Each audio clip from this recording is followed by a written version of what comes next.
Most High in Christ bless Israel. Sorry for the technical difficulty, late start. I want to thank IT, Philly. I appreciate you guys. They saying no sound. Can y'all hear me? Type Y if you can hear me. Type N if you cannot hear me. I'll find out. Oh, they go one. I'm always go with one Y. I don't care. You don't got to go down the list. All right. So, apology for the late start. IT, thank you once again. I'm Officer Jezreel, covering for Captain Joel. Monday, Man Up Mondays, always a pleasure to cover for the captain. So I've been doing like a little, I guess you could call it a series of persecutions in captivity for keeping God's laws. All right, so I've been going through the various captivities. I've been going through the various captivities of from Assyria. I went to Babylon, to Persia, to Greece, showing Bishop actually alluded to it Sabbath, how the same spirits come back. Pretty much history repeats itself. Okay, the same things happening all over again. So that's what I'm showing in the different captivities from Assyria, how the same pattern of events always went down with us for keeping God's laws. Okay. Like Bishop showed, he went to Daniel. He showed Daniel how they put him in the den with the lions, and how they first came against him for I think for the image or whatever. I think I had and then he went to Maccabees. He went to Maccabees and showed the persecution that happened there, which I did last week. So we're gonna deal with Rome tonight. We're gonna deal with Rome. So this is part 3. And this is my last. I did want to do.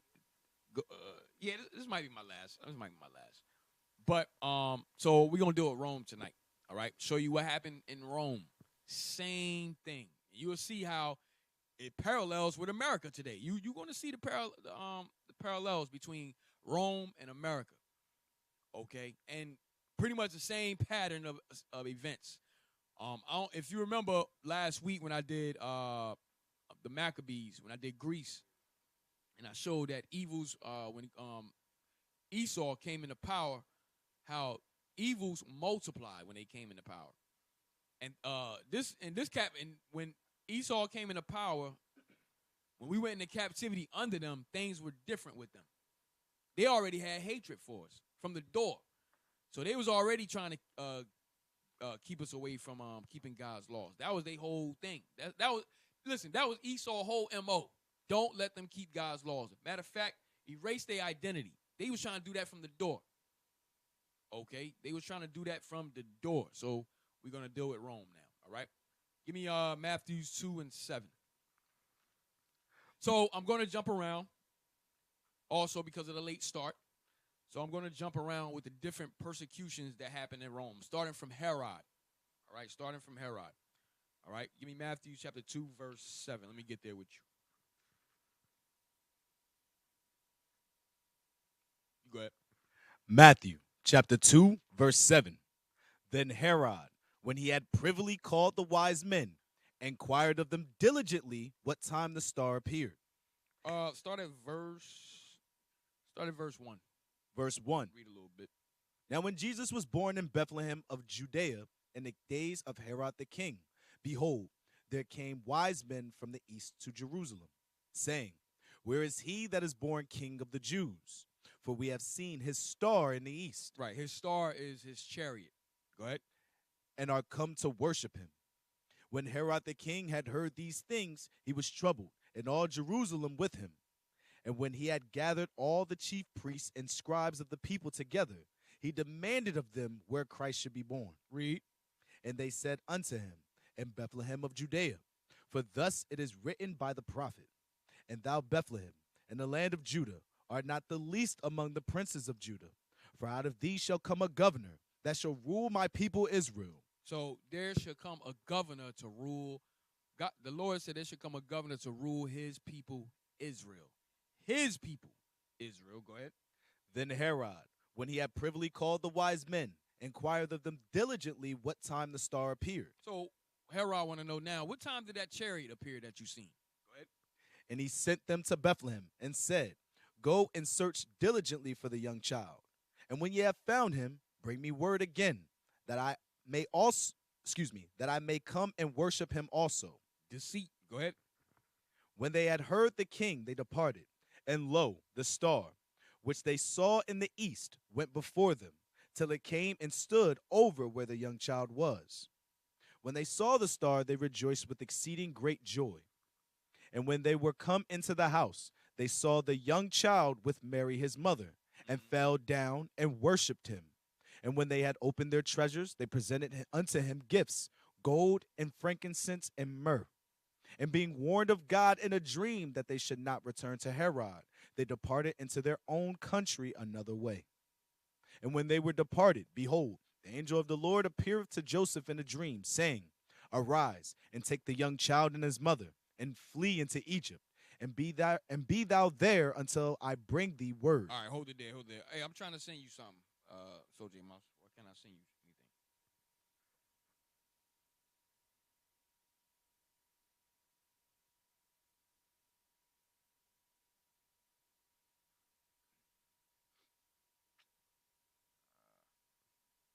You got it?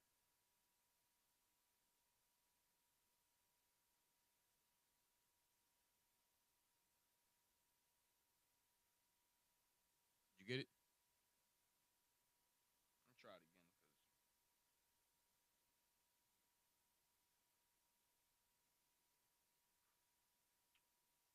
all right, so it's not letting me send it. Nah, it's my phone, man.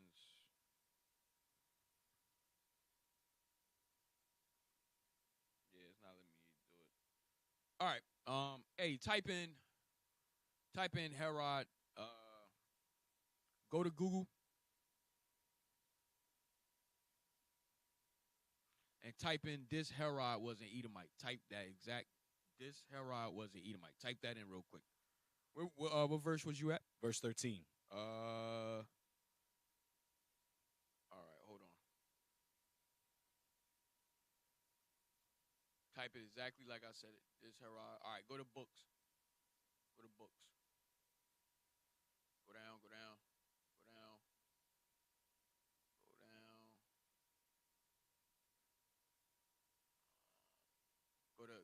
Go back up, go back up.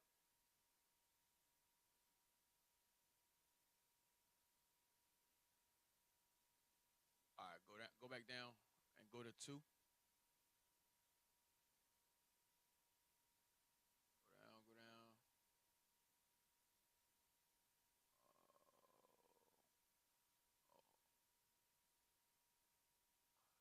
Nah, go up. Damn, they done took it. Don't tell me they took it down. Go up, go up, go up, go up. Go back up. Go back. Go to the 4th book. Let me see the 4th one. All right, go back to 1. They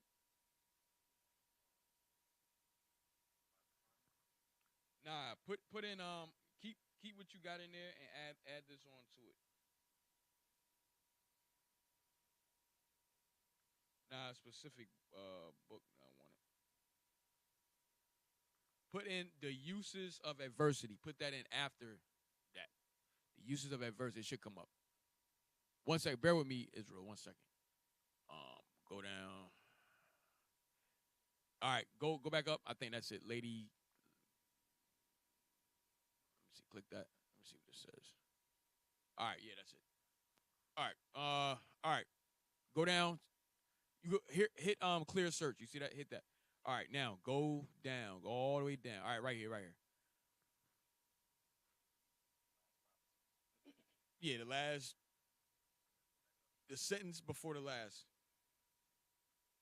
What became of the Edomites after these prophecies, Mr. Westbrook? Start at the Herod who was ruling Judea. The Herod who was ruler in Judea when our Savior came into the world. The jealous. So this is going into Herod the Great. No, Herod I'm gonna say Herod the Greek. We don't call him the Great. We don't call him Alexander the Great. We call him Alexander the Greek. Go ahead. The jealous and malignant Herod, who dreaded the prophecy of a king expected to be born among the descendants of Jacob for the country of which he himself was then master, and who, therefore, ordered a sweeping massacre of the male children of that hated race. You see what Herod did? So this is one of the first persecutions when Rome came into power. Okay. Actually, no. There was a persecution before that. With what's his name? One of the generals, Pompey. Pompey back in 63 BC. Okay, when Pompey had besieged Jerusalem at that time also. He took us back captive to Rome. All right. But now this is when Herod he's been put over Judea by by Julius Caesar and his father. Okay, they had good friendship together, Julius Caesar and his father Antipas, and therefore they decided to put Herod over our country. All right, go ahead. And who, therefore, ordered a sweeping massacre of the male children of that hated race. Right, because once he found out that Christ was about to be born, okay, to him, that's already treason right there. Like somebody, you telling me there's a child that's going to be king, that's supposed to be king here, that's supposed to take my spot, that's going to, so that he look at that as treason. He wants to get him out the way. So that's why there was a sweeping massacre of male children at that time, from 2 years old and under. Okay, go ahead. Making sure among them to effect the murder of the holy infant. You slide it over? Yeah, move it over a little bit, yeah.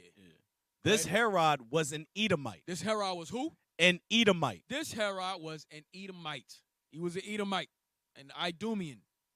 Go ahead. He too it was who carried the rancor of the sons of Esau so far that he gathered. Hold on, let's look up that word rancor. He so far carried the rancor of the sons of Esau. What do rancor mean? Look up rancor. No, C-O-R. No. Rancor. C-O-R. All right, thank you. Rancor, bitterness or resentfulness. So he carried the bitterness and resentfulness of the sons of Esau towards who? Towards us. That's embedded in them. Give me Ezekiel 35:6. Ezekiel 35:6.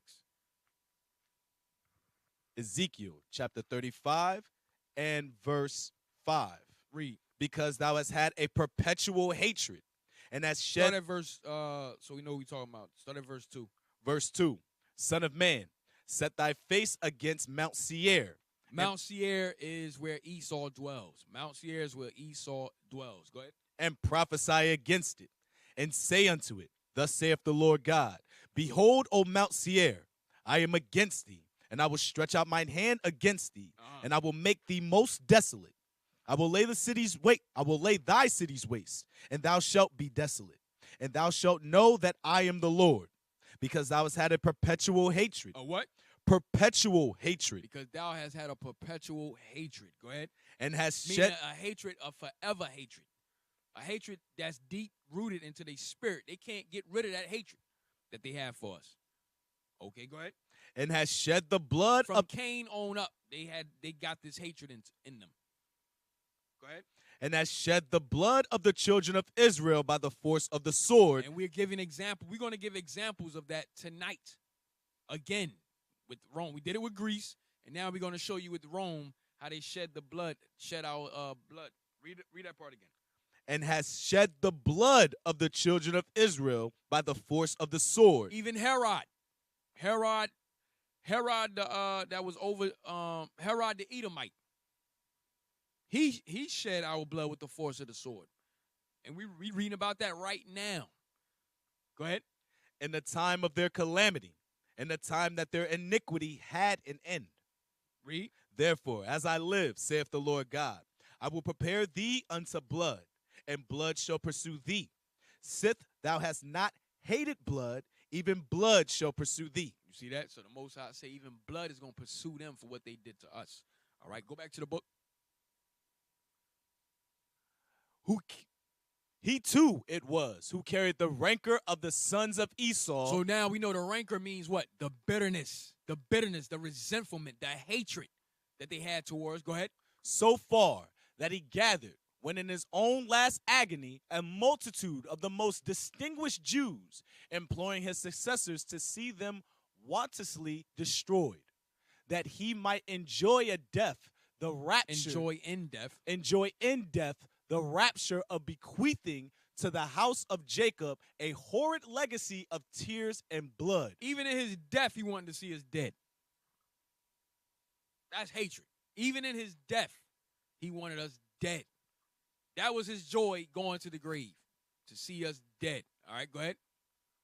The taste for the grandest architectural displays in new palaces, temples, theaters, and cities, for which this Idumean was so distinguished that Augustus Caesar pronounced his soul too great for his kingdom. The extraordinary taste I speak of seems still farther to identify him with magnificent but malevolent Edom. Right, because he's still an Edomite with the hatred. Go ahead. His sons, of course, also Edomites. His sons were what? Also Edomites. See, his sons also were Edomites. So you had Archelaus, and you had Philip, and you had Agrippa. Okay, go ahead. Were also Agrippa was his grandson.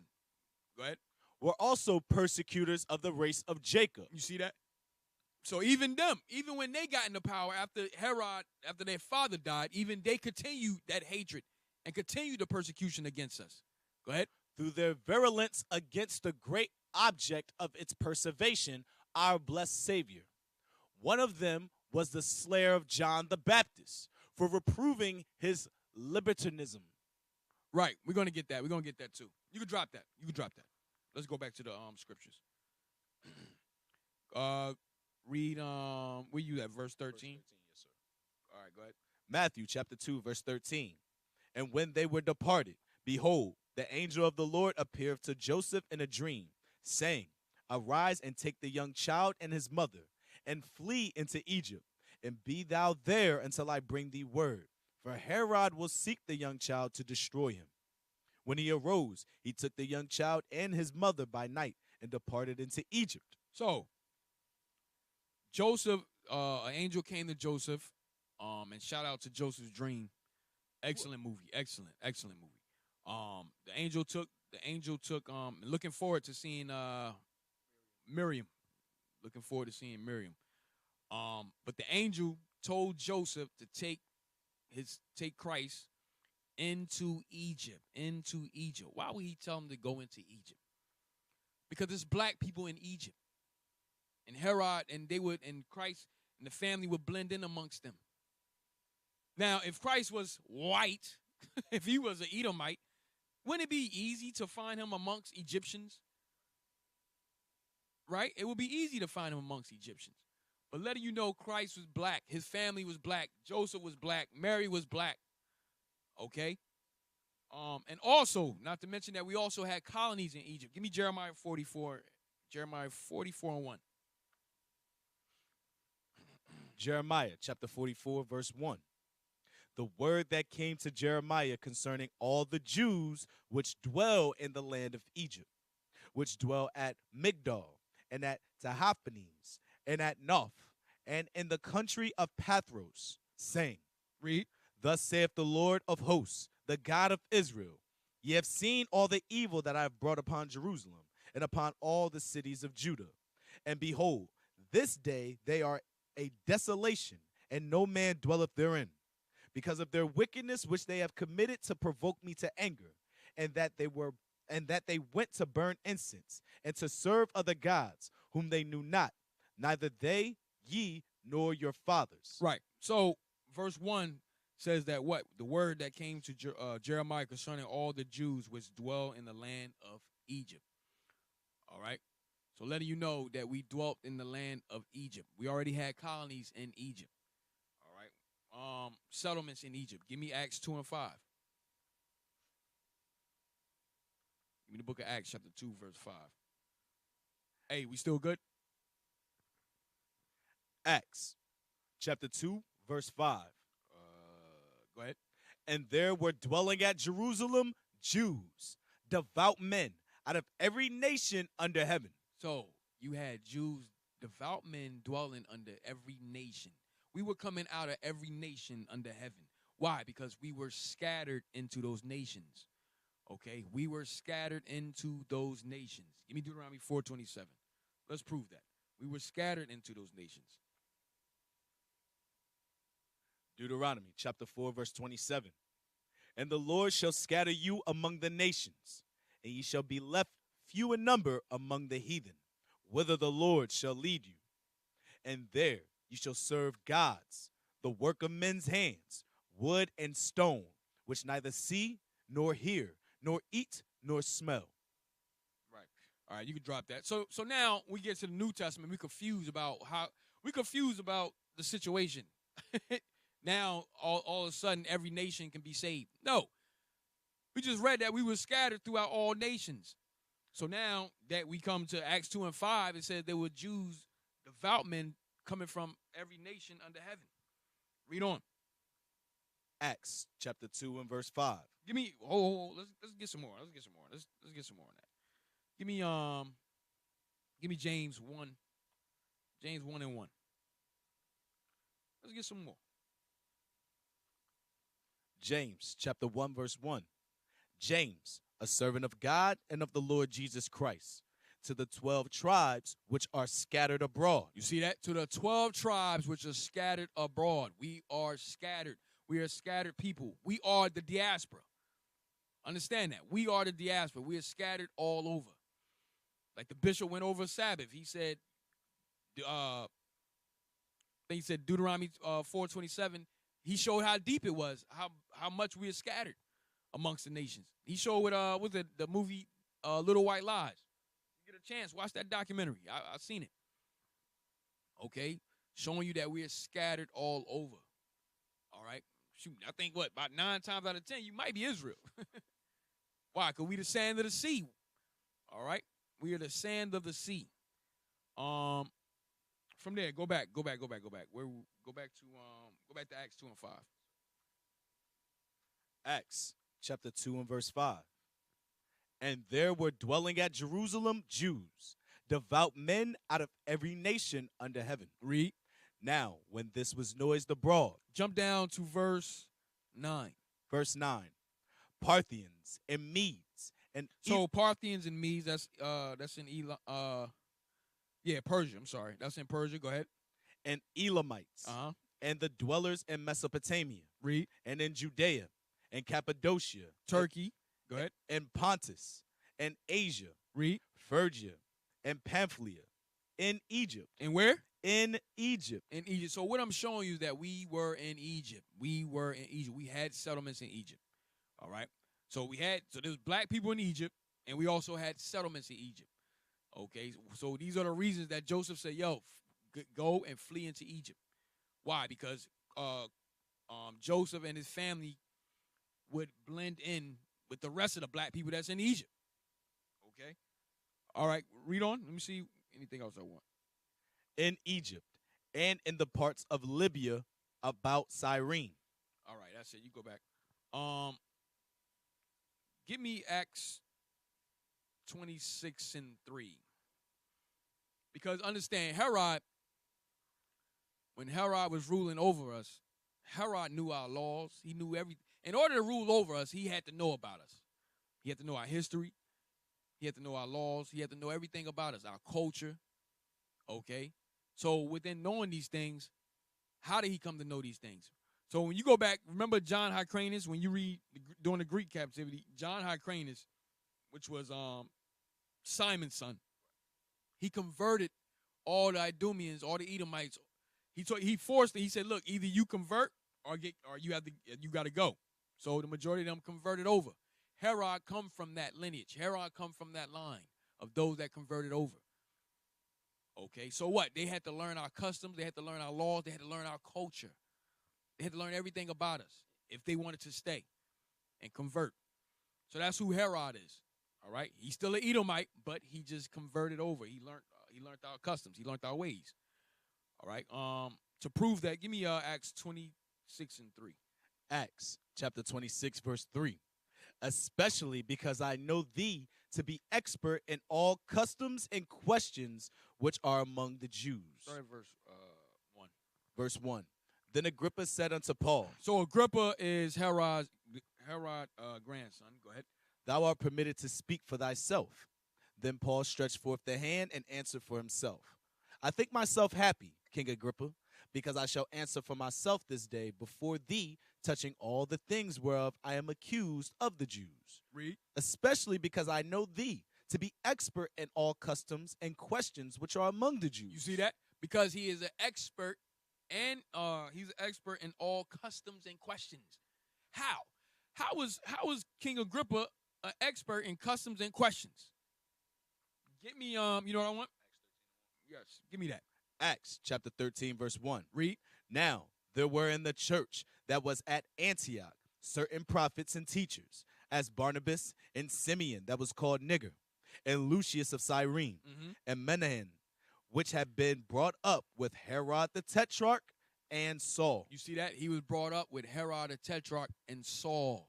Meaning what? They all went to the same schools. Okay? That's how he was expert in customs and all our customs and in questions amongst us. That's where Herod came from. He was brought up in our schools. Okay? They went to our schools. They learned everything about us. All right? From there. Let's give me Luke 3:1. So let's get into some of the persecutions that went down during the time of Rome, even when Christ was on the earth. So we're going to jump around with the different persecutions until we get to later on during the Roman captivity. All right? Acts, Luke 3:1. Luke chapter 3, verse 1. Let me get there.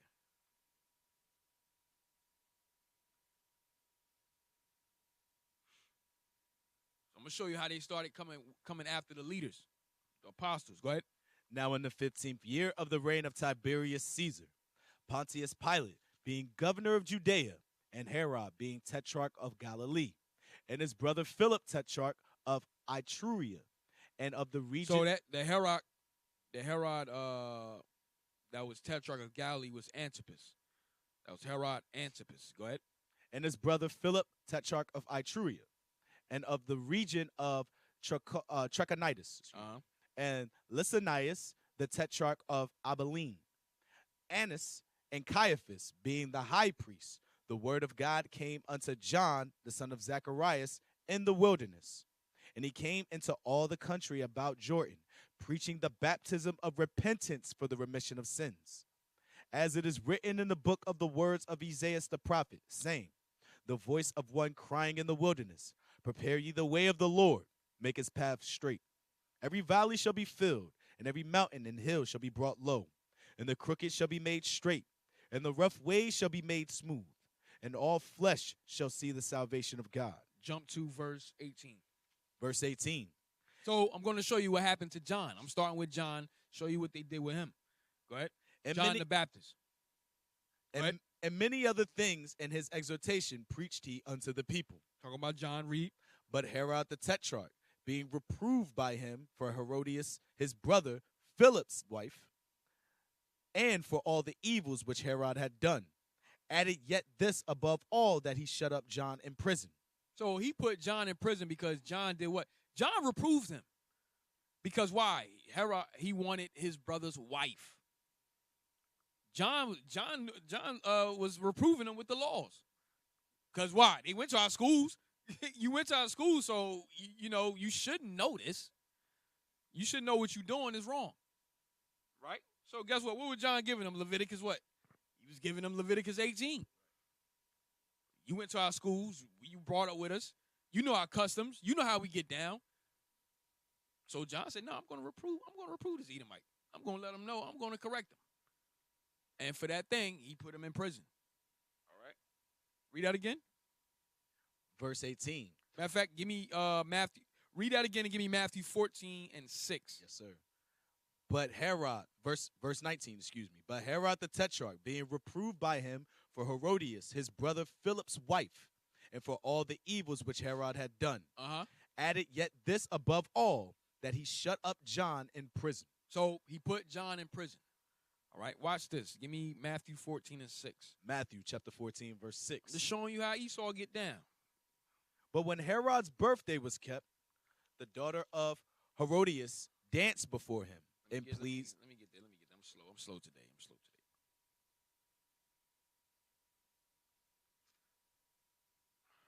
All right. Matthew chapter 14, verse 6. Go ahead. But when Herod's birthday was kept, the daughter of Herodias danced before them. And start at verse 1. Verse 1. At that time, Herod the Tetrarch heard of the fame of Jesus. So Herod the Tetrarch, I think this is Antipas. He started hearing the fame of Christ.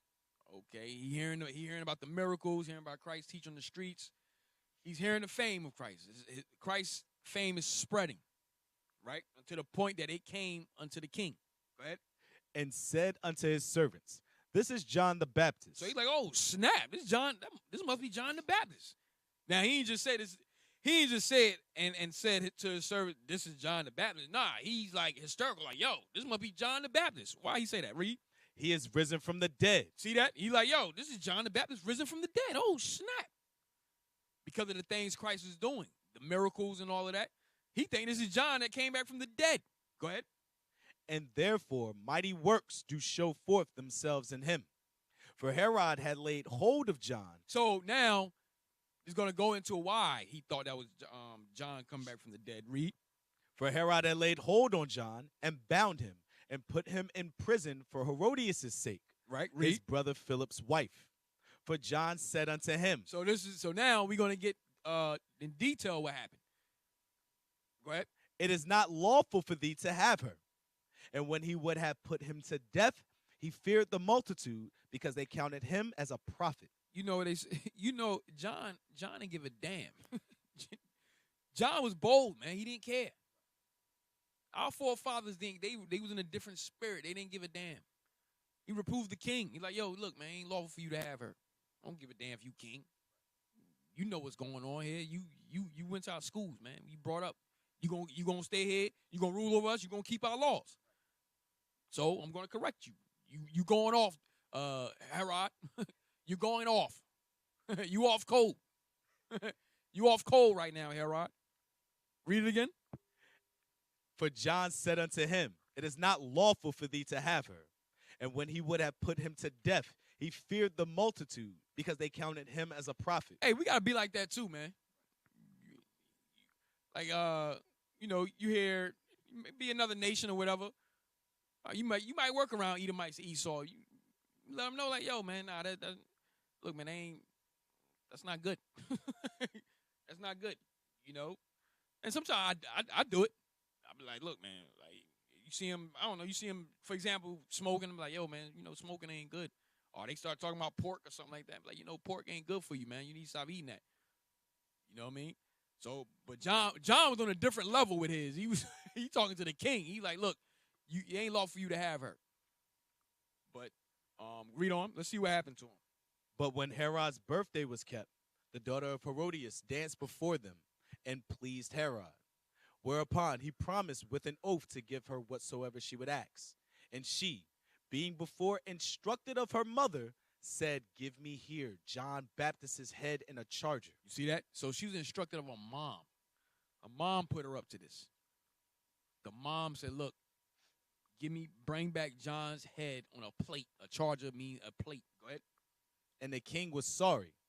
Nevertheless, for the oath's sake, and them which sat with him at meat, he commanded it to be given her. And he sent and beheaded John in the prison. And his head was brought in a charger and given to the damsel, and she brought it to her mother. And his disciples came and took up the body and buried it and went and told Jesus. When Jesus heard of it, he departed thence by ship into a desert place apart. And when the people had heard thereof, they followed him on foot out of the cities. And Jesus went forth and saw a great multitude, and was moved with compassion toward them, and he healed their sick. And when it was evening, his disciples came to him, saying, This is a desert place, and the time is now past. Send the multitude away, that they may go into the villages and buy themselves victuals. Now, hey, I forgot something. Give me Wikipedia. Wikipedia, type in Herod.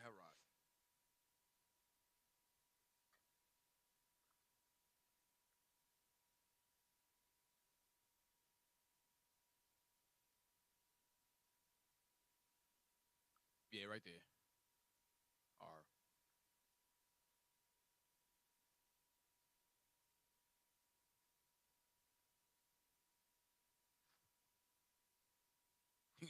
IT scaring me tonight. Read that. Herod, also known as Herod the Great, was a Roman Jewish client king of Judea, referred to as the Herodian kingdom. He is known for his colossal building projects throughout Judea, including his renovation of the Second Temple in Jerusalem and the expansion of the Temple Mount towards its north, the enclosure around the cave of the patriarchs in Hebron. One sec. Give me Herod Archelaus. Give me this demon. Nah, just go to the successor. Yeah, that's it right there. Yep. Herod Archelaus was ethnarch of Samaria, Judea, and Idumea, including the cities Caesarea and Jaffa. So all these terms, tetrarch, ethnarch, they all just mean governor. Governor of the province. That's all it means. Go ahead. Including the cities Caesarea and Jaffa for a period of 9 years. He was the son of Herod the Great and Malchus the Samaritan, and was the brother of Herod Antipas, and the half-brother of Herod II. Archelaus, a name meaning leading the people, came to power after the death of his father Herod the Great in 4 BC, and ruled over one half of the territorial dominion of his father. Archelaus was removed by the Roman Emperor Augustus when Judea province was formed under direct Roman rule at the time of the census of Quirinius.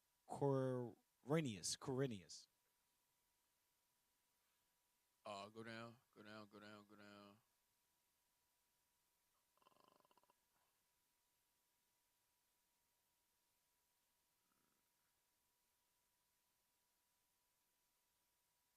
All right, go out of that and go to Herod Antipas. I'm just trying to put names to the different Herod we reading about here. Herod Antipas was a first-century ruler of Galilee and Perea, who bore the title of Tetrarch, ruler of a quarter, and is referred to as both Herod the Tetrarch and King Herod. Right. So when you see Herod the Tetrarch, it's referring to Herod Antipas. Herod Antipas. All right, go ahead. In the New Testament, although he never held the title of king, he was a son of Herod the Great and a grandson of Antipater the Idumean. They were Edomites, all of them. Go ahead. He is widely known today for accounts in the New Testament of his role in events that led to the executions of John the Baptist and Jesus of Nazareth. So now we put names to who killed, had John executed and had Christ executed. It was Herod Antipas. Herod the Tetrarch. Go ahead. Following the death of his father in 4 BC, Herod Antipas was recognized as Tetrarch by Caesar Augustus. Read. And subsequently by his own brother, the ethnarch Herod Archelaus. Go ahead. Antipas officially ruled Galilee and Perea as a client state of the Roman Empire. He was responsible for building projects as Sepphoris and Betharatha, and for the construction of his capital, Tiberias, on the western shore of the Sea of Galilee. Named in honor of his patron, the Emperor Tiberius, the city later became a century of rabbinic learning after the Jewish-Roman wars. All right, you can drop that. All right, so just wanted to put some names to the Herods here. All right, So Herod the Tetrarch, that's who he's reading about. He's the one that put John the Baptist to death. All right? He had John the Baptist executed and Christ executed. Okay? Now, let's see some wicked men of Israel at this time also, that who supported the Herods. Negroes, your so-called black leaders. All right? Give me John 11:48.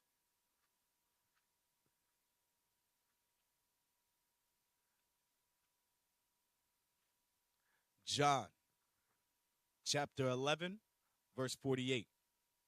If we let him thus alone, all men will believe on him, and the Romans shall come and take away both our place and nation. And one of them, named Caiaphas, being the high priest that same year, said unto them, Ye know nothing at all. Hey, start up a little bit above that. Verse 47. Yeah. Let me see. 46. No, 45. Verse 45.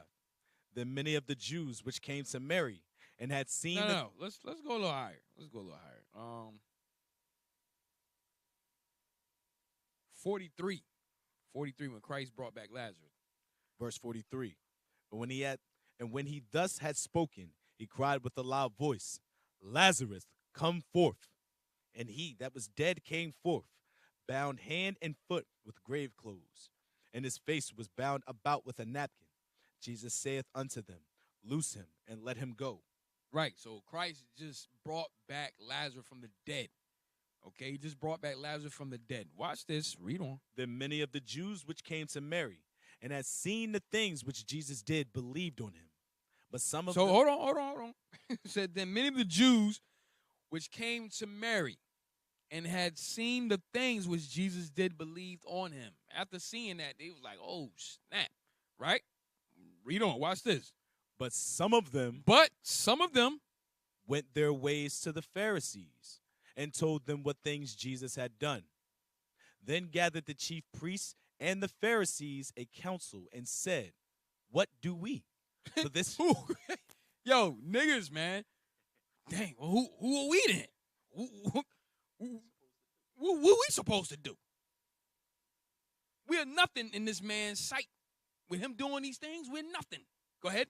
For this man doeth many miracles. He do many miracles. They got a whole council right now. They seen what happened. Some of the men went back that was there, went and let them know, like, yo, this dude just brought Lazarus back. I just seen him bring back a man from the dead. I'm trying to tell y'all, they bugging out right now. They like, yo, listen, y'all sit down for this. Y'all sit down. Y'all, everybody get a seat. I need to let y'all know something. This dude just brought back somebody. He brought a whole man back from the dead. Right? Read on. If we let him thus alone. If we leave him alone. Now, after hearing that, they said, look, if we leave him alone, go ahead. All men will believe on him. They're going to believe on him. They will believe on him. If we keep letting them bring people back from the dead, they're going to believe on him. You see how crazy that sounds? Go ahead, read on, bro. And the Romans shall come and take away both our place and nation. That's what they worried about. They worried about the Romans coming to take away their positions, their money, their fame, their notoriety.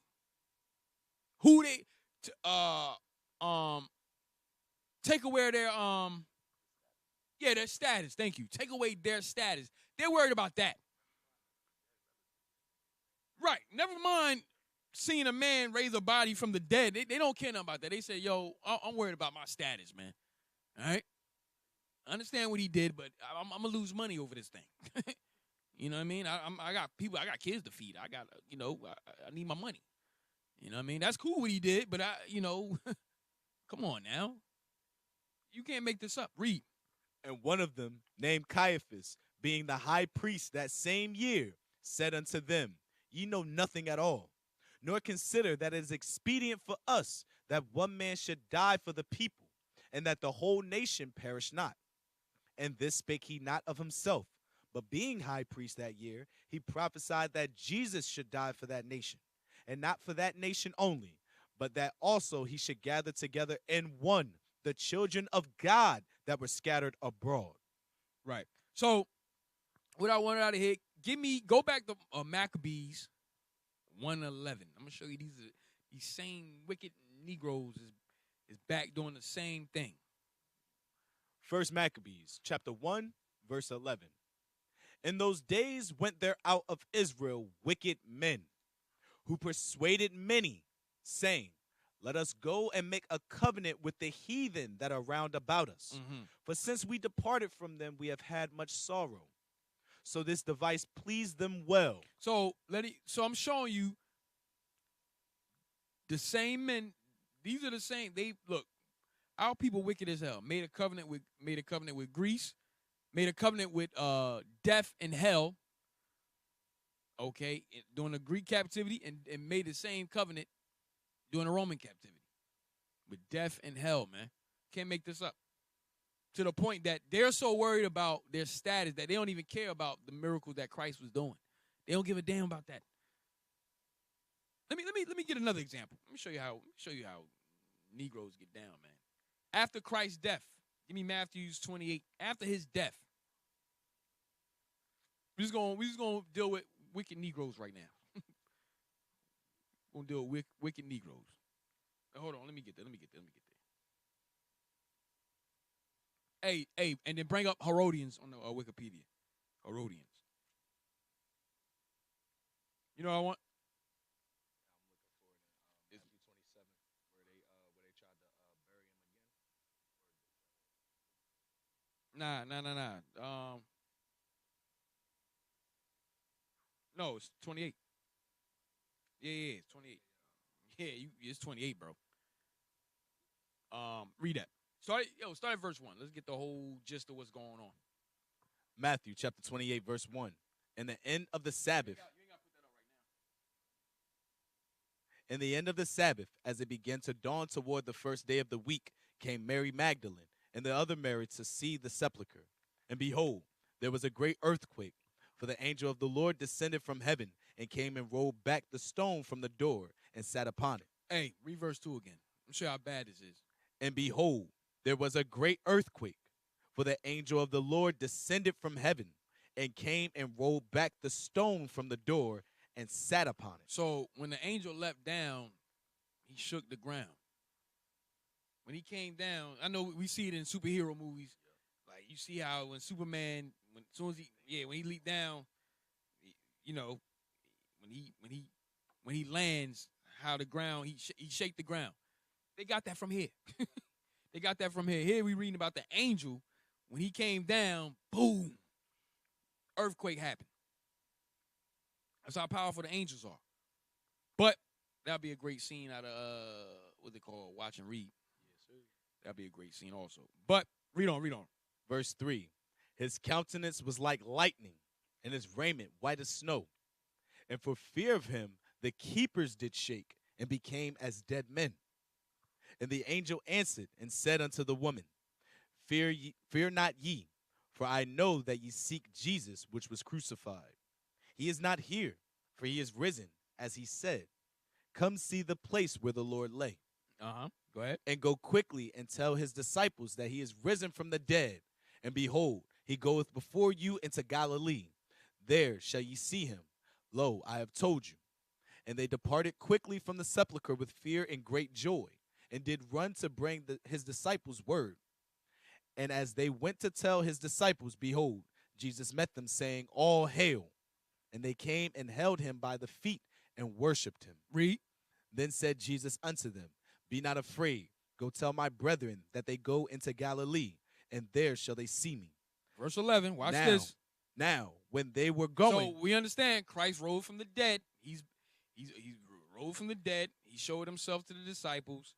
Okay, this thing is being known now. Watch this. Now, when they were going, behold, some of the watch came into the city. Now, the watch. The watch are the men that were supposed to be guarding the Christ's sepulchre to make sure nothing happened. Right? Because they knew Christ was going to rise up on the third day, so they were supposed to be there to make sure that didn't went down. Right? Go ahead. and showed unto the chief priests all the things that were done. So now they showed the chief priests that they seen an angel, or all of that, right? Go ahead. Christ is gone. They seen an angel come down. They seen a lot of things right now. Go ahead. And when they were assembled with the elders and had taken counsel, they gave large money unto the soldiers, saying, Say ye, his disciples came by night and stole him away while we slept. You see this nonsense? This is evil, man. Say that. Look, we're gonna give y'all some money, and just say that his disciples came and stole him. All right. That just like that. Look, take the money and slide you the money. Look, and just say the disciples stole them. Okay, go ahead. And if this come to the governor's ears, we will persuade him and secure you. So they took the money and did. Why? Because they was gonna get put to death. They were supposed to get put to death. So now, look, they like, look, just take this money. We gonna, matter of fact, we gonna cover y'all. Just take the money. We got you. Go ahead. So they took the money and did as they were taught. And this saying is commonly reported among the Jews until this day. Damn. That same saying is meaning is commonly reported. It's just going throughout the country, going throughout our land. Okay, that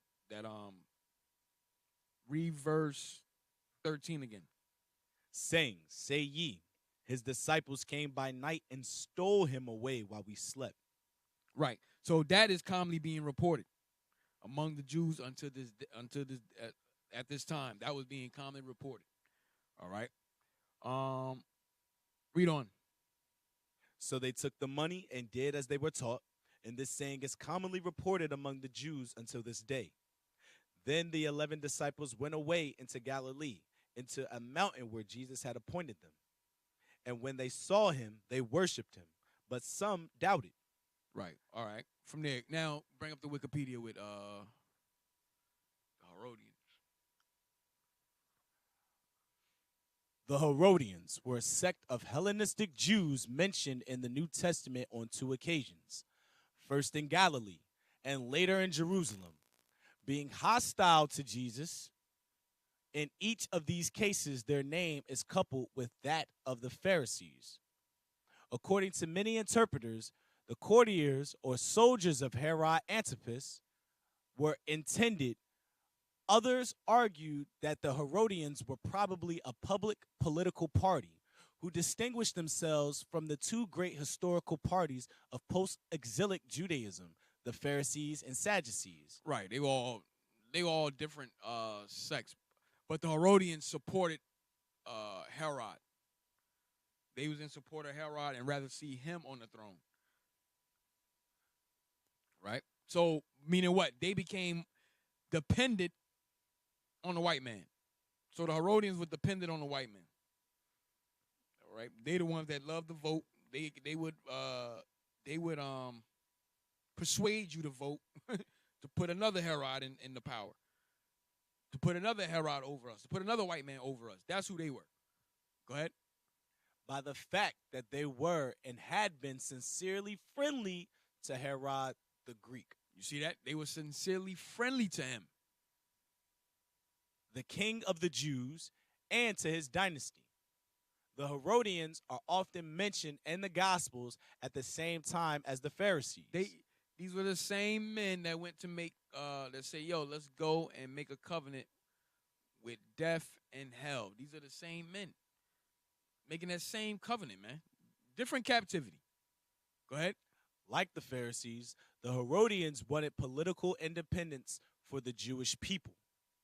Unlike the Pharisees, who sought to restore the kingdom of David, the Herodians wished to restore a member of the Herodian dynasty to the throne in Judea. You see that? Read that part again. That's what I wanted. Read that part again. Unlike the Pharisees, who sought to restore the kingdom of David. So the Pharisees sought to restore the kingdom back to our people, right? Go ahead. The Herodians, though, wished to restore a member of the Herodian dynasty to the throne in Judea. You see that? They were the first in the voting line. Trying to get, they were the first. They was persuading all of us to put another Herodian Herodian dynasty back on the throne over us.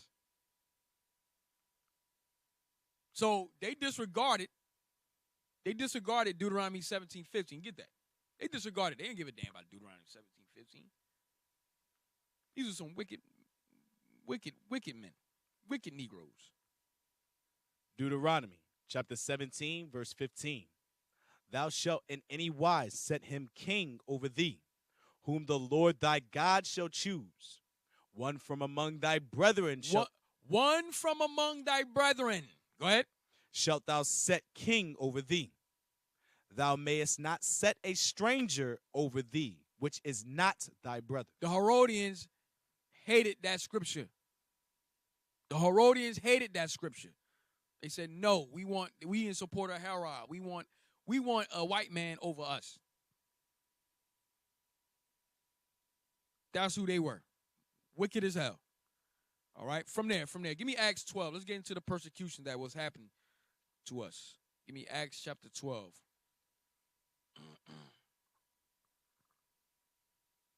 Acts chapter 12, verse 1. Now, about that time, Herod the king stretched forth his hands to vex certain of the church. And he killed James, the brother of John, with the sword. And because he saw it pleased the Jews, he Hold on. Read that from the top again. Yes, sir. Now, about that time, Herod the king stretched forth his hands to vex certain of the church. And so now, this is Herod Agrippa the First. This is Herod Agrippa the First now. Go ahead. And he killed James, the brother of John, with the sword. See that? So now, this is the persecution that started against our leaders at this time, against the apostles. So James is killed first. Go ahead. And because he saw it pleased the Jews, he proceeded further to take Peter also. Read. Then were the days of unleavened bread. And when he had apprehended him, he put him in prison and delivered him to 4 quaternions of soldiers to keep him, intending after Easter to bring him forth to the people. Read. Peter therefore was kept in prison, but prayer was made without ceasing of the church unto God for him. And when Herod would have brought him forth, the same night Peter was sleeping between 2 soldiers, bound with 2 chains, and the keepers before the door kept the prison. Read. And behold, the angel of the Lord came upon him, and a light shined in the prison. And he smote Peter on the side and raised him up, saying, Arise up quickly. And his chains fell off from his hands. Damn. Go ahead. So an angel came and got Peter out of prison. Go ahead. And the angel said unto him, Gird thyself and Peter just, I remember Deacon Malachi called it a holy breakout, a holy prison break. This is called a holy prison break right here. Go ahead. And the angel said unto him, Gird thyself and bind on thy sandals. And so he did. And he saith unto him, Cast thy garment about thee and follow me. And he went out and followed him, and wist not that it was true which was done by the angel. So Peter tripping right now. He don't know what's going on. He's like, yo, am I really out right now? Like, oh, snap, what the hell is going on? So Peter, he tripping right now. All right, go ahead. But thought he saw a vision. When they were he thinking his whole thing's a vision. Go ahead, read. When they were past the first and the second ward, they came unto the iron gate that leadeth unto the city, which opened to them of his own accord. And they went out and passed on through one street, and forthwith the angel departed from him. Now when Peter was come to himself, and when Peter was come to himself, he said, Now I know of a surety that the Lord hath sent his angel, and have delivered me out of the hand of Herod, and from all the expectation of the people of the Jews. Read. And when he had considered the thing, he came to the house of Mary, the mother of John, whose surname was Mark, where many were gathered together praying. And as Peter knocked at the door of the gate, a damsel came to hearken, named Rhoda. And when she knew Peter's voice, she opened not the gate for gladness, but ran in and told how Peter stood before the gate. And they said unto her, Thou art mad. But she constantly affirmed that it was even so. Then said they, It is his angel. So they like, maybe it's his angel then. You don't know. Go ahead. But Peter continued knocking. And when they had opened the door and saw him, they were astonished. But he, beckoning unto them with the hand to hold their peace. So Peter like, yo. Why? Because Peter's on the run now. He's a fugitive. So he like, yo, don't make too much noise. Y'all calm down. Yes, you know, it's me. Just relax. Peter is now on the run. Go ahead.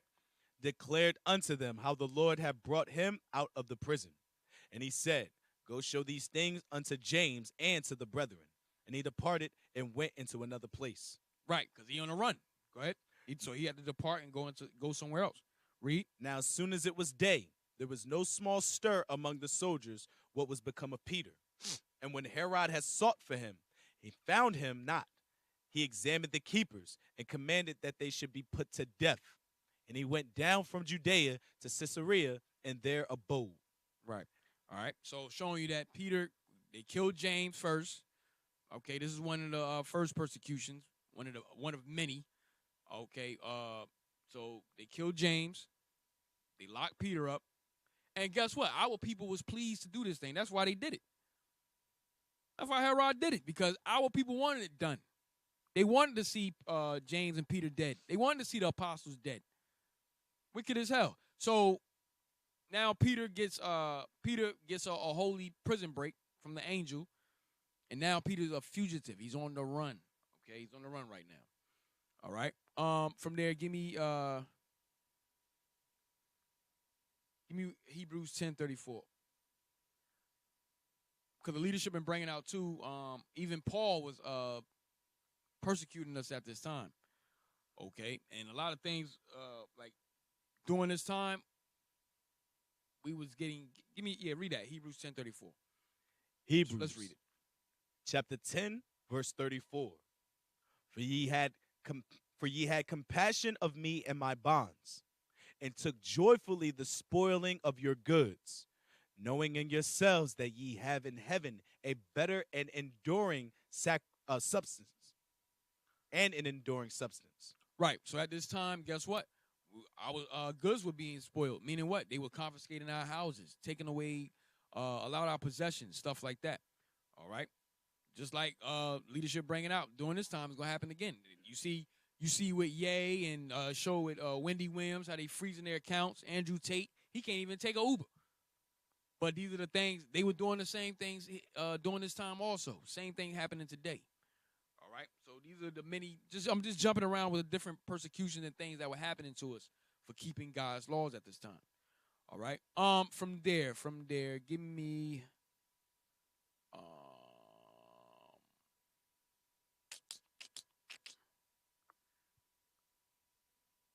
Give me 2 Peter's 1:13.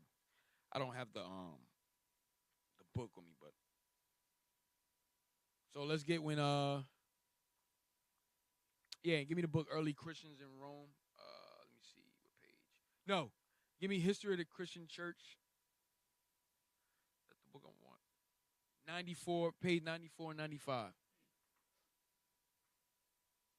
History of the Christian Church.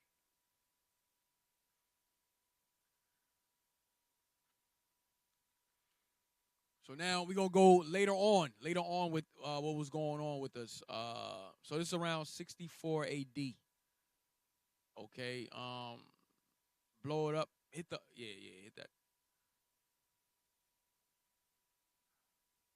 Start at these. No. Go down. Right here. Now go up to the paragraph right there. But wow. But while Paul was thus employed in conveying the glad tidings of mercy to guilty men, or confirming the churches in the truths they had already learned, a dreadful storm was gathering at Rome. So while Paul and Peter and the rest of the apostles were still teaching, something popped off in Rome. Go ahead. Which burst upon the church there with tenfold fury. Read. Nero, who had swayed the imperial scepter about 10 years, and who had arrived at such a pitch of wickedness as to prepare the minds of his subjects for the belief of any act of tyranny, cruelty, or vileness which was reported of him, is said to have set fire to the city of Rome on the 10th of July, AD 64. So Nero, one of the emperors, was so wicked. He was so wicked that he even set a fire to his own city for no reason. Well, they say he had a reason, but he was just crazy as hell. He was just crazy. He just bugged out. Go ahead. In consequence of which a great part of it was laid in ashes. Mischief and the misery of others were his delight, and he is said to have expressed great pleasure at the spectacle. See that? So he expressed great pleasure at seeing Rome burn. Go ahead. Indulging himself in singing the burning of Troy while his own city was in flames. Damn, evil, man. Go ahead. Remember when the Greeks came in, when Esau came into power, said evils will multiply. Okay, these were some evil people, man. And guess what? They ruling over us again. Go ahead. He, however, very soon became the suspected incendiary, and consequently the object of popular hatred. Right. Once they found out it was him, everybody started hating him now. Go ahead. To clear himself from the odious charge. So to clear himself from the odious charge of him setting the fire to Rome, read on. He endeavored to fix the crime on the Christians. Now, the Christians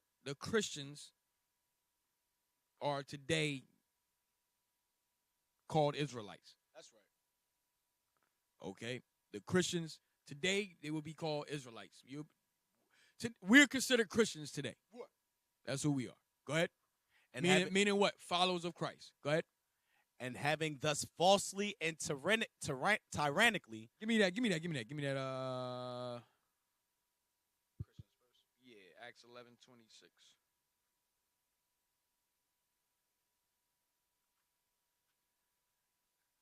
Acts chapter 11, verse 26. And when he had found him, he brought him unto Antioch. And it came to pass that a whole year they assembled themselves with the church and taught much people. And the disciples were called Christians first in Antioch. You see that? And the disciples were called Christians first in Antioch. And the disciples called Christians first in Antioch. All right? Now let's go back. Where we at? To clear himself from the odious charge, he endeavored to fix the crime on the Christians. And having thus falsely and tyrannically imputed the guilt to them, he put them to death by various methods of exquisite cruelty. So this is one of the first. This is another persecution that went down. This is later on, 64 A.D. Now Peter and Paul, they're older now, around this time. Okay, so this is one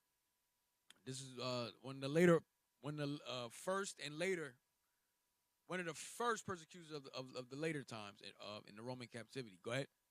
The account, which is given us by Tacitus, a heathen historian, is too remarkable to be omitted. Go ahead. Speaking of Nero and the conflagration of Rome, he thus proceeds to divert suspicion from himself.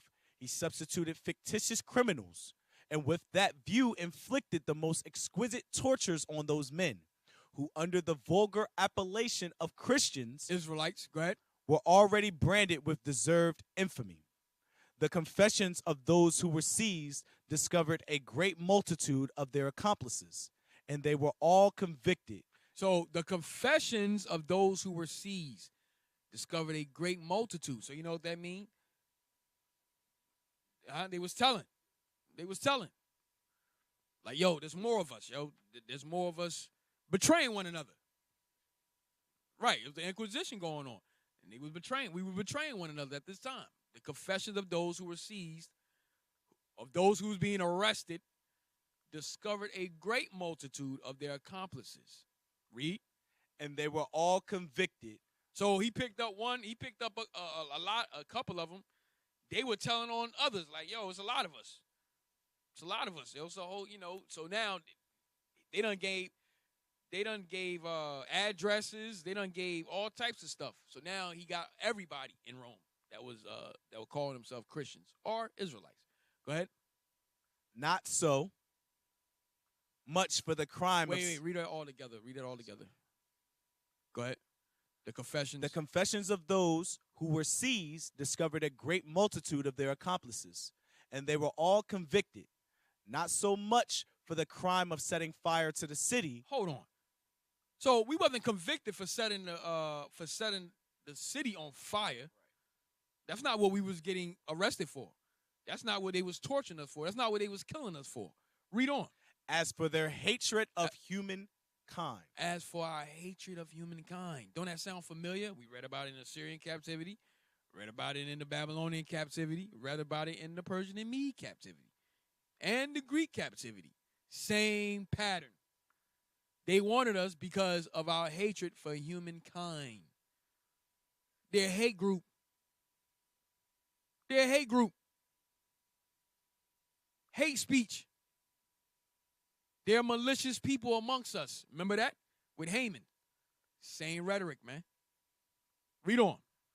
They died in torments, and these were embittered by insult and derision. Some were nailed on crosses, others sewed up in the skins of wild beasts. So Christ wasn't the only one nailed on the cross. We were all nailed. That was a black man's death, the cross. That was a black man's death, just like us being lynched. Okay, black man's death. Go ahead. And exposed to the fury of dogs. Others again were smeared over with combustible materials and used as torches to illumine the darkness of the night. The gardens of Nero were destined for the melancholy spectacle, which was accompanied by a horse race and honored with the presence of the emperor, who mingled with the populace in the dress and attitude of a charioteer. This dude was a maniac, man. He remind me of probably Antiochus. Epiphanes. Go ahead. The guilt of the Christians deserved indeed the most exemplary punishment, but the public abhorrence was changed into commiseration. I'm sorry. Where you at?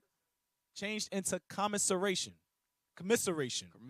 Go ahead. From the opinion that these unhappy wretches were sacrificed, not so much to the rigor of justice as to the cruelty of the jealous tyrant. Read. Intelligence of these cruelties being brought to Paul while at Crete, and thinking his presence might be useful in comforting the minds of his brethren, he set out for Italy, and probably arrived at Rome in the beginning of the year 65, where he was apprehended. So now Paul comes to Rome. Paul comes to Rome to comfort the church for what just went down. All right. Go ahead. Where he was apprehended as being a chief man among this obnoxious sect. So once he came to Rome, they apprehended Paul. All right. They apprehended Paul once he came to Rome. Go ahead. He appears to have been twice brought before the emperor or his prefect, whence it is presumed that he had been confined at least a year before he was condemned. Right. Let me see. One second.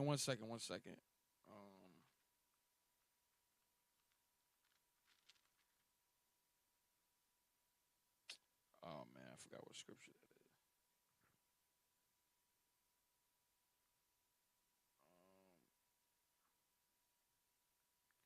that is. 1 second, Israel. 1 second.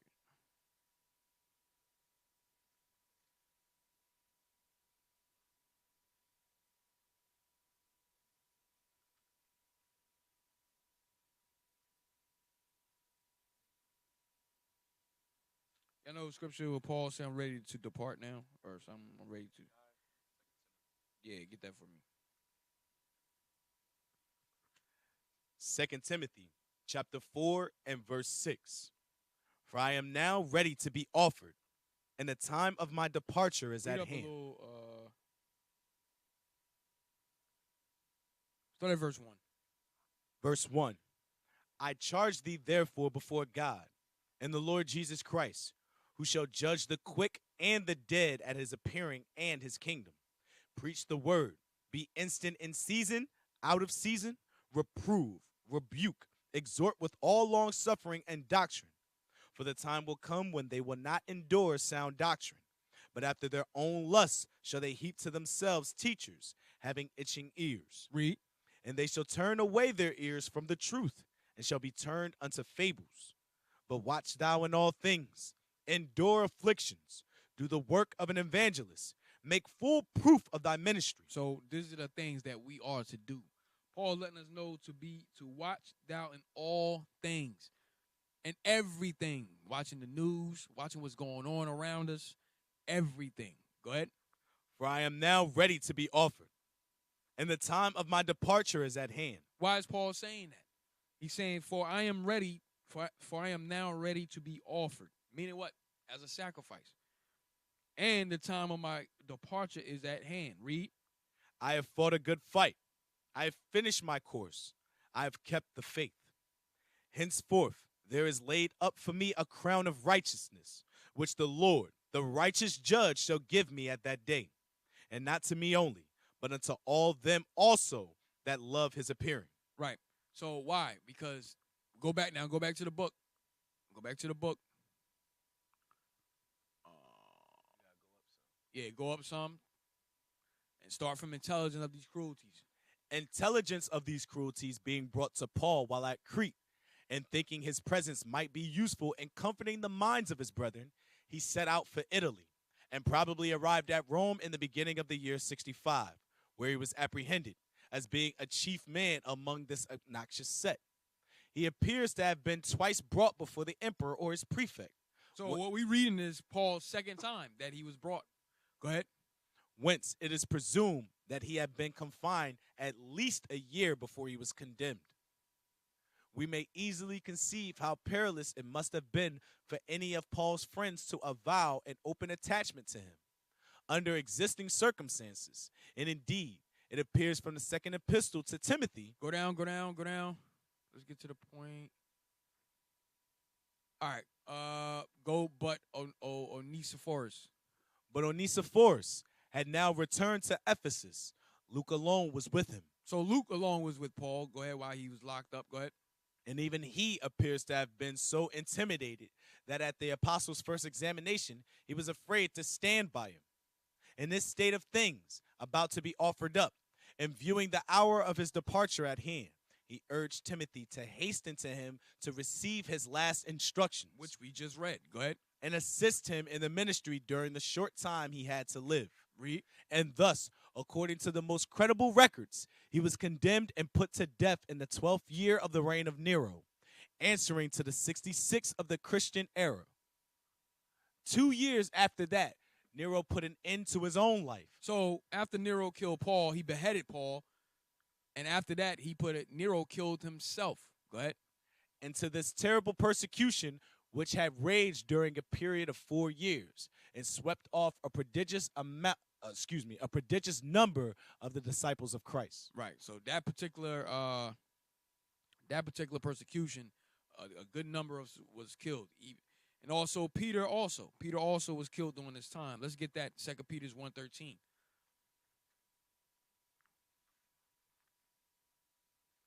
Second Peter chapter Go ahead. Chapter 1, verse 13. Yea, I think it meet as long as I am in this tabernacle. This tabernacle is his body. Go ahead. To stir you up by putting you in remembrance. So Peter said, let me put you in remembrance. Put him in remembrance of what? Go ahead. Knowing that shortly I must put off this my tabernacle. My body. Go ahead. Even as our Lord Jesus Christ has showed me. Where did he show them at? Give me that in John 21:18. John chapter 21, verse 18. Verily, verily, I say unto thee, when thou wast young, thou girdest thyself, and walkest whither thou wouldest. But when thou shalt be old, thou shalt stretch forth thy hands, and another shall gird thee, and carry thee whither thou wouldest not. Meaning another should arrest you, apprehend you, and carry you where you didn't think you would go. Go ahead. This spake he. To what? Prison. Go ahead. Signifying by what death he should glorify God. And when he had spoken this, he saith unto him, follow me. Then Peter, turning about, seeth the disciple whom Jesus loved following. All right, you can drop that. You go back. So that's when Christ showed Peter how he was going to die. Go ahead. So now Peter, in 2 Peter's, he said, look, I'm putting you in remembrance of what the Lord showed me, of how I was going to be put to death. Go ahead. 2 Peter chapter 1, verse 14. Knowing that shortly I must put off this my tabernacle. This body, I must die. Go ahead. Even as our Lord Jesus Christ hath showed me. Read. Moreover, I will endeavor that ye may be able after my decease. After I die. To have these things always in remembrance. To have these things always in remembrance. Because understand, Peter was put to death right around the same time also. Peter was crucified upside down, him and his wife.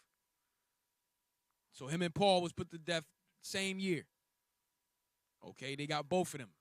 The top leaders. Okay.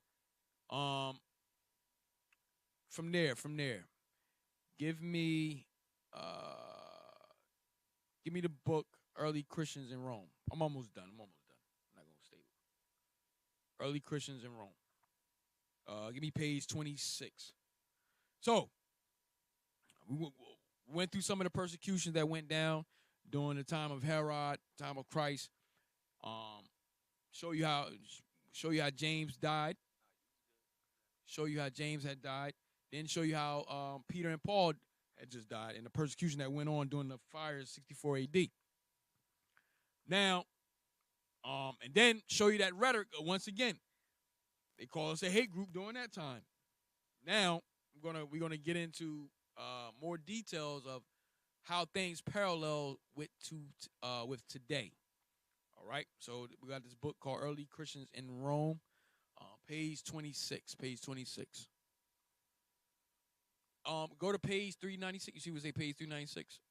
No. Right there. Click that. Now go up. You can go all the way up, and just click. Yeah, part 2, and go to 26. Page 26. Right there. I want you to get this out the way, man.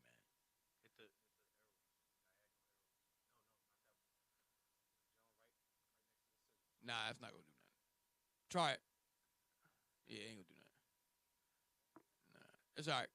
Come on. Of these 3 were entirely consumed. 7 more were rendered uninhabitable by the fierce fire. So this is talking about the fire again. Go down. Let me see. Don't move too fast. Go up. All right, you go ahead. Go back down. All right, start there. Another legend was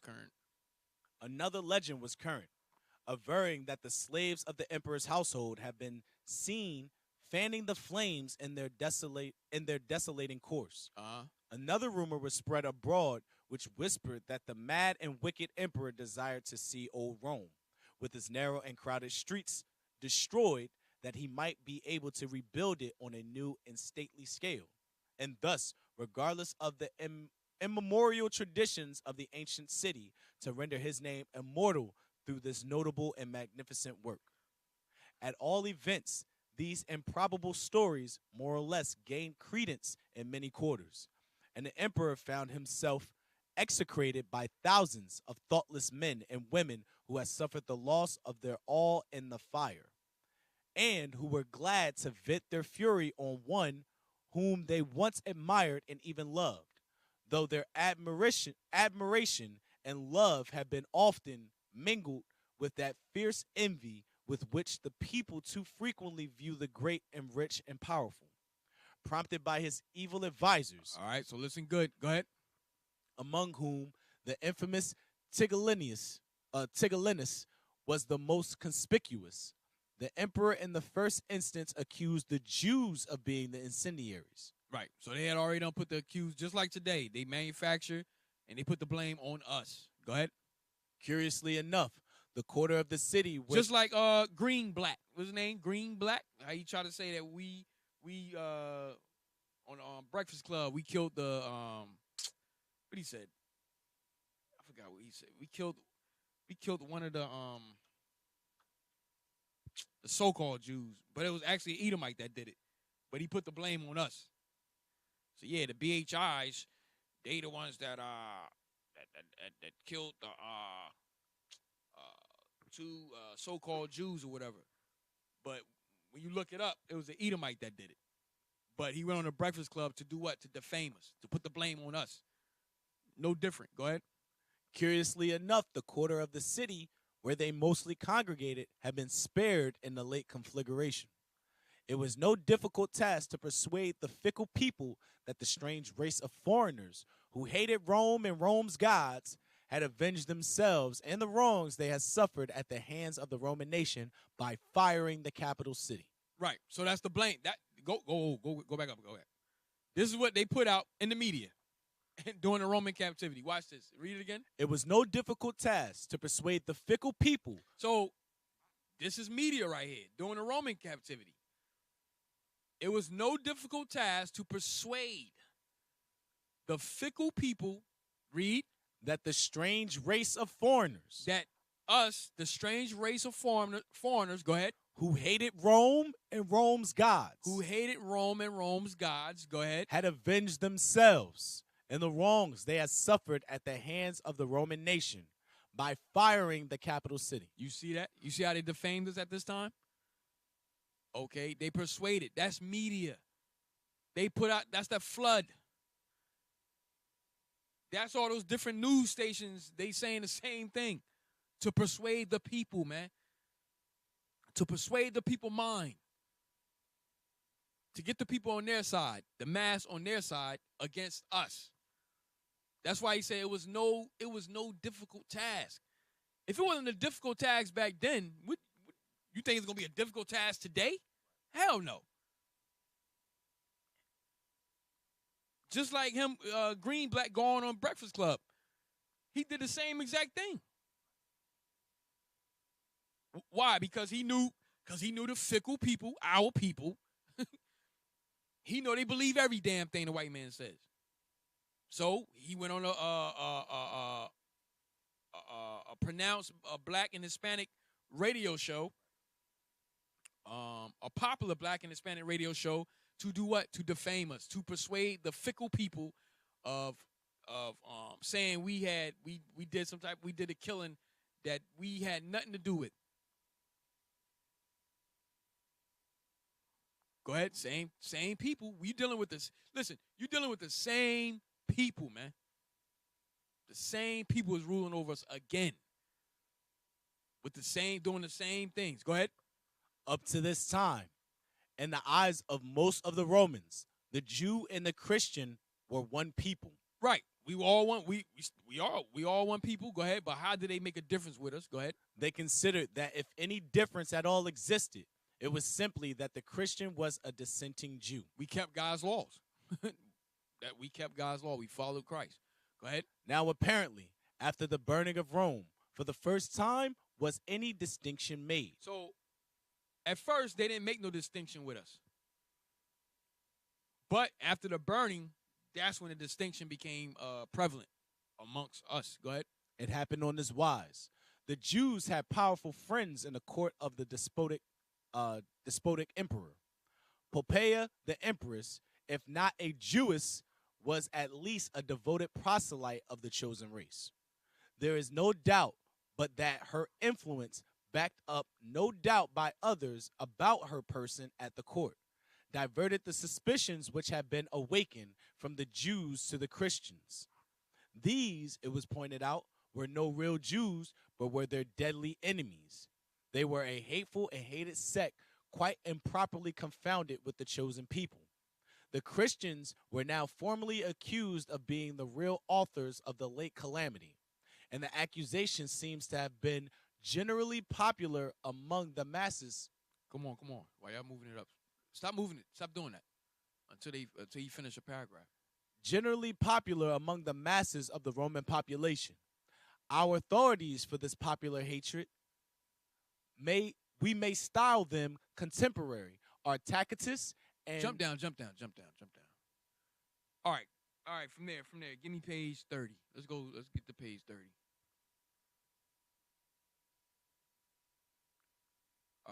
Start at the whole principle and constitution.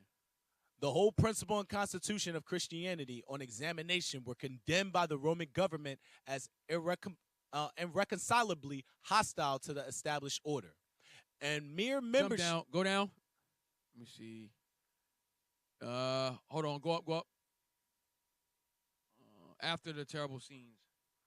After the terrible scenes in the games of the Vatican Gardens, the persecution of the Christians still continued. So listen good. After the terrible scenes in the games of the Vatican Gardens, the persecution of the Christians still continue. So we're still being persecuted. Go ahead. The charges of incendiarism were dropped, no one believing that there was any truth in these allegations. But in Rome and in the provinces, the Christian sect from this time forward was generally regarded as hostile to the empire. You see that? Now after all of this, that put us in the forefront of things now. Now we in the forefront. Like right now, we in the forefront. After we went to the Barclays, now we on the forefront. So after they blamed the fire on us, they put us to death, tortured us, put us to death. Now they realize that people are realizing. Remember, they put out the media saying they persuaded that we the ones that did it. Now people realizing, yo, they didn't do that.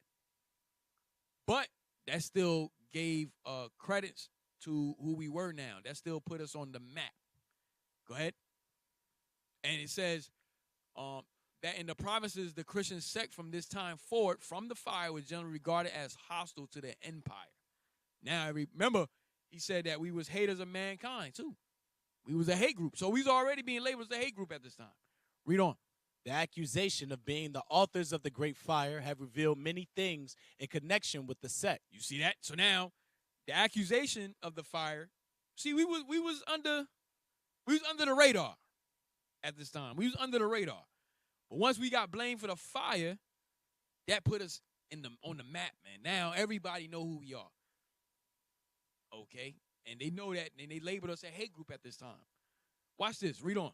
The arrests, the judicial inquiries, had thrown a flood of new light upon the tenets of the new religion. Why? Say the arrests and the judicial inquiries. It was an inquisition going on. Go ahead.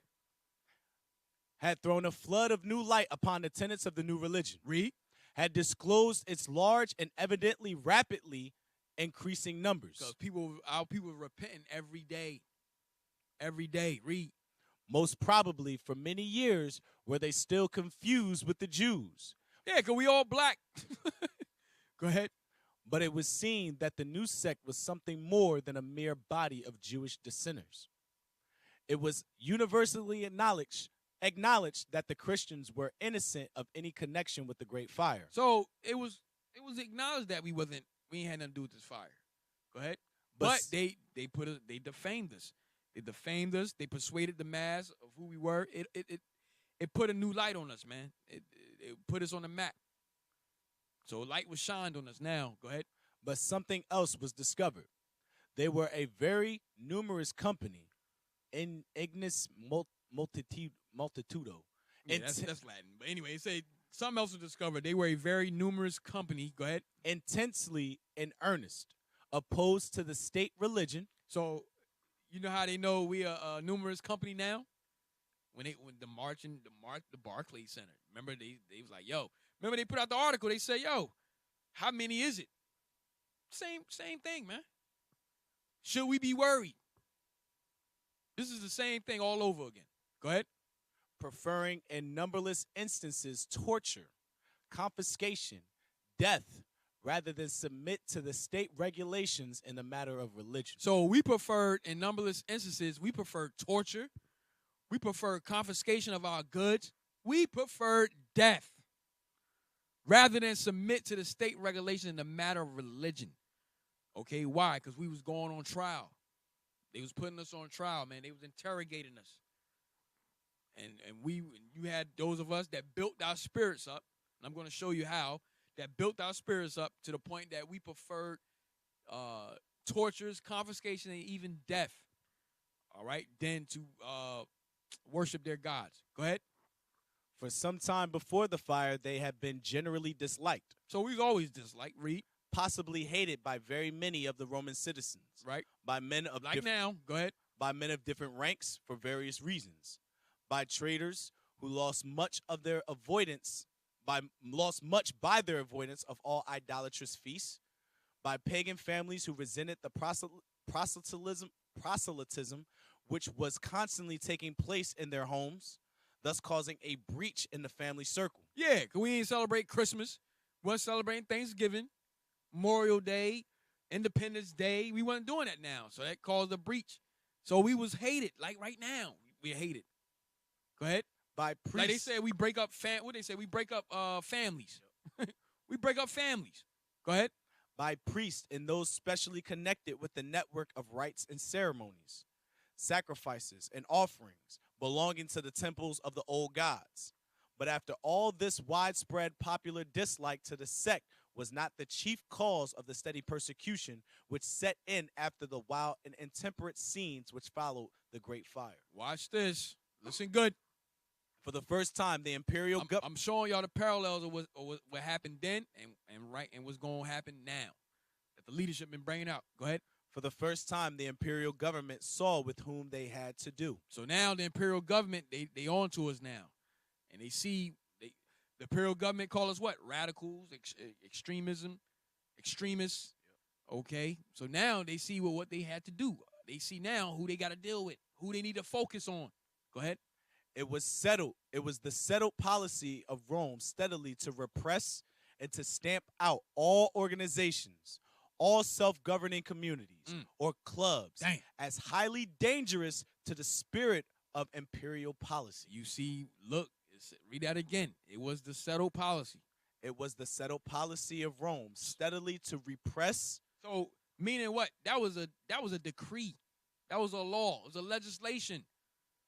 It was a settled policy of Rome. It was the settled policy of Rome steadily to repress and to stamp out all organizations, all self-governing communities. Isn't that the ADL? They try to, isn't this what they do? They say they look for hate everywhere. The SPLC, they look for hate. Right. They look for it everywhere. Why? Because they want to repress and stamp out all hate speech. Stamp out all the hate groups, all organizations. Read on.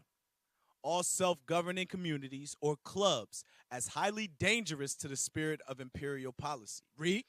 And as the result of the trials and inquiries which followed the fire of Rome, and it found in the Christian community a living embodiment of this tendency which hitherto Rome has succeeded in crushing, found that in their midst, in the capital and in the provinces, an extra imperial unity was fast growing up, an empire within the empire. That's what we are. We're an empire within an empire, man. Go ahead. In other words, the whole of the principles and the constitution of Christianity were considered as hostile to the established order, and if persisted in, were to be deemed treasonable. It's going to happen again. They're going to deem it treasonable. Thus, I'm telling you, go ahead. Thus, after the discoveries made in the course of the judicial proceedings, which were instituted after the Great Fire, the Christians, even after their innocence on the incendiary charge was generally acknowledged, were viewed by the imperial authorities as a politically dangerous society, being an organ. I'm read past that. Read that part again.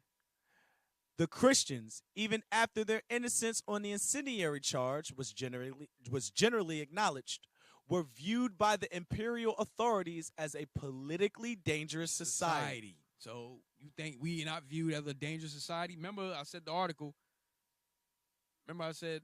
They said, yo, how many of them is it? And should we be worried? Because now they're starting to view us as a dangerous society now. We don't got... They already viewed us as a dangerous society. All we got is the Bible. We don't have no weapons. We're not doing nothing destructive. All we carrying is the Bible. That's it. But we're viewed as a hate group. We viewed at the top of the list. Go ahead. Being an organized and united body having its ramifications all over the empire. Right, we everywhere. Go ahead. But after the hideous and revolting cruelties to which so many of them have been subjected in the famous Vatican Games, the original charge made against them came universally to be considered as an infamous device of the Emperor Nero to divert public attention from himself. This is where it all started. It all started to divert public attention from himself for starting a fire. Go ahead. In whom, although probably falsely, the guilt of causing the fire was popularly attributed. Give me page, let me see, page 32. Let me see, go, move it, go ahead, 32. Um,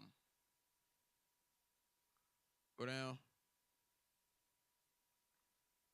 Okay, give me page 79. Page 79.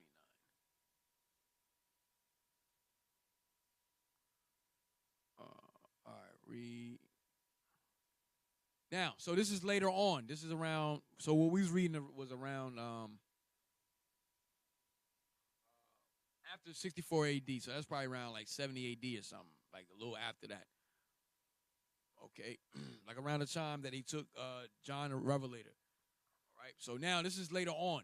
This is around 134 BC, 134 AD. All right, watch this. Start at it then began. It then began after AD 134 to 135, slowly at first, to dawn upon the statesmen of Rome that the Christian was no mere Jewish dissenter, but a member of a new and perfectly distinct community, a sect intensely in earnest, successful in making proselytes, possessing, too, a secret power which the Roman statesman marveled at but was incapable of understanding. A secret power which made the Christian absolutely fearless of death and utterly regardless of any punishment human ingenuity could devise. Why? I'm gonna show you why. I'm gonna show you why. Okay. Now, understand. Remember, Christ died. Christ died. He had done rose. Um, Paul is James is gone. Paul is gone. Peter is gone. The movement continued. This is 134 AD. The movement continued. John the Revelator, he done been put on the island of Patmos. He was banished to the island of Patmos. And they let him go. But this is years later. Movement still continuing. Why? Because you still had this. We still had men that rose up as leaders after the apostles died. That they brought up. Likewise, the same thing got to continue today. The movement going to continue, man. They're not stopping it. Not stopping it. Go ahead. A sect, too, which, quite independent of the Jews, daily was multiplying. You see that? Daily multiplying. Daily multiplying, man. Go ahead. And was rapidly numbering in its ranks men and women of every calling, drawn, too, from every province indifferently in the wide Roman Empire, becoming indeed an empire within an empire. Like I said, this was later on. The movement continued. Even after the leaders was gone, the movement still continued. Go ahead. But the subjects of this inner empire, while loyal to the state, obedient and peaceful, dwelt as it were a nation apart, professing an allegiance to an invisible power unknown to the ancient traditions of Rome, and irreconcilably hostile to the ancient religion on which the true Roman loved to believe the grandeur of the empire was based. You see that? Just like what Haman said, you have some malicious people that scatter amongst us, and with them around, that the empire can't.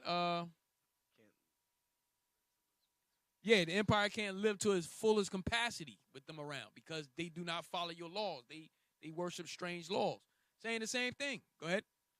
The consciousness of all this may be said to have really dawned upon Roman statesmen only after the great change which passed over Judaism at the close of the awful war of Hadrian. Right. All right, you can drop that. So what I was showing you the parallels of what oh, wait, hold on. Give me go up to the page, the content. Right there. Go down. Go down. All right, go up. Let me see something. Hold on. Click on two schools of teaching showing.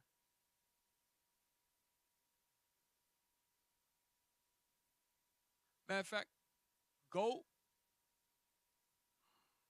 to page 190, 197 or something like that. Yeah, around there. Don't move too fast. Yeah, go up. Go.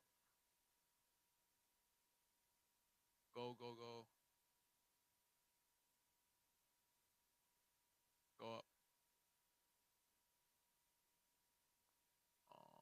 All right, go back to page 197 at the bottom. Right, right there. Now the leaders. So look, now we done showed you the parallels of what was happening during Rome and how all is about to come to pass again. Remember, the same people ruling over us. All right. Now, remember they said we had like a special power. Watch this. I'm gonna show you how that happened.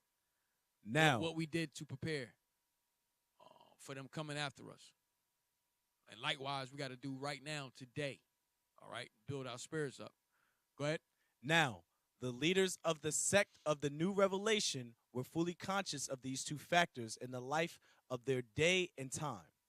Anything like apostasy or public renunciation of the religion of Christ once adopted was a calamity to be guarded against with the utmost vigilance. On the other hand, each example of public endurance to the end was an enormous aid to the work of propagating the faith. Read.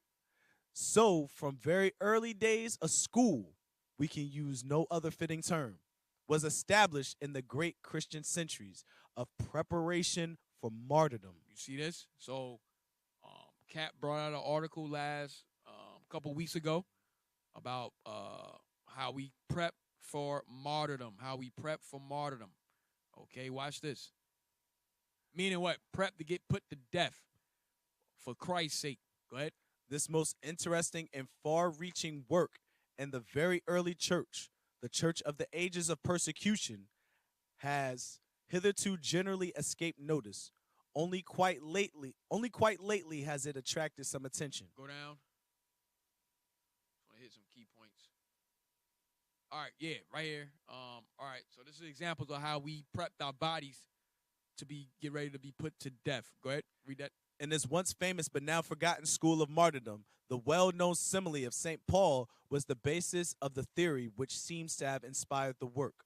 The simile which compared the Christian combatant in the world arena to the athlete in the well-known and popular games of the amphitheater. There, the athlete... The gladiators, go ahead. There, the athlete, before entering the theater of combat, was carefully educated to endure hardness. A long and careful training before such an one could hope to win the palm and the crown was absolutely necessary. Read. He must go through many long, laborious, and painful exercises, abstinence, watchings, fastings. So we did laborious exercises. Can you stop? I told you stop doing that. He must go through many long and laborious and painful exercises. Exercise is going to build up what? Your endurance. Abstinence, okay, watchings, and fastings. Fasting is the main thing. Read. Before his body was fit to endure the perils and sufferings of a trained combatant in the public arena. You see that? So this is how we prepped our body for martyrdom, to be put to death. Okay, but one of the main things was fasting. Go down. Now you can move it. Go. Go ahead.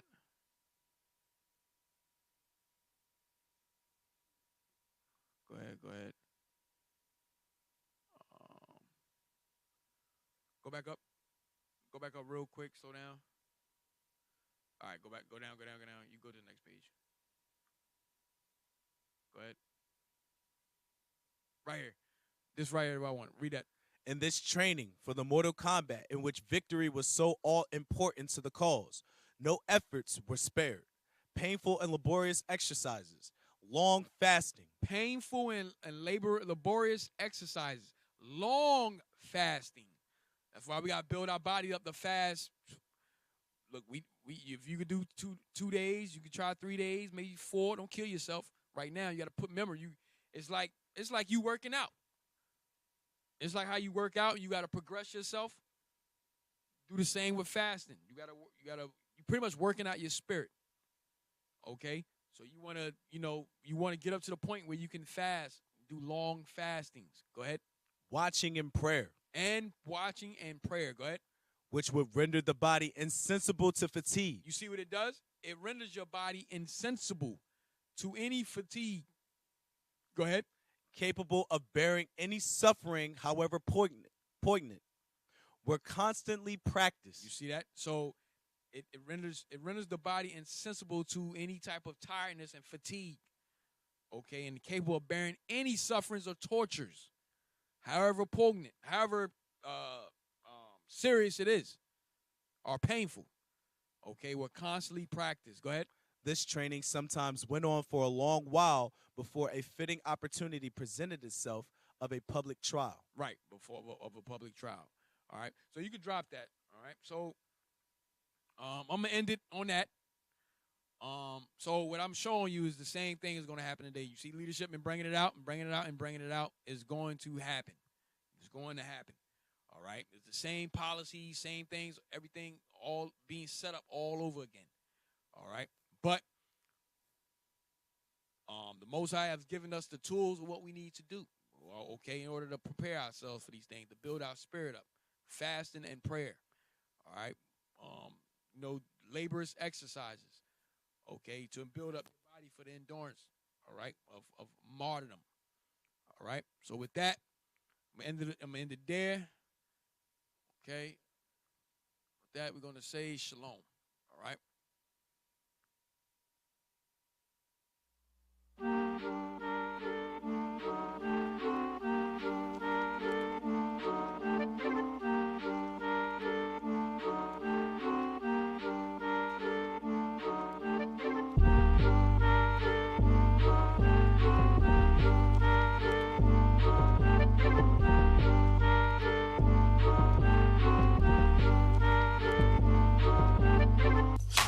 Making violence, killing brothers with you riding, selling drugs up on the corners, but the profits here, so boy, you better. You've been making violence, killing brothers with you riding, selling drugs up on the corners, but the profits here, so boy, you better man up. Cause the profits here now. You better man up. Hey, bring that out. Cause the profits here now. See hanging on the corner, see hanging on the streets. Somebody run up on you, someday you never see. I got that Bible on me, don't need no gun. You got them questions, I get it like everyone. Looking like I come for war, even when I come in peace. 3 times I pray to the Lord, 3 times I turn to these. Pop out to the club, sipping on that cup. Everything you do, I done did and I gave it up. You've been making violence, killing brothers with your riding, selling drugs up on the corners, but the profits here, so boy, you better. You've been making violence, killing brothers with your riding, selling drugs up on the corners, but the profits here, so boy, you better man up. Cause the profits here now. You better man up. Hey, bring that out. Cause the profits here now.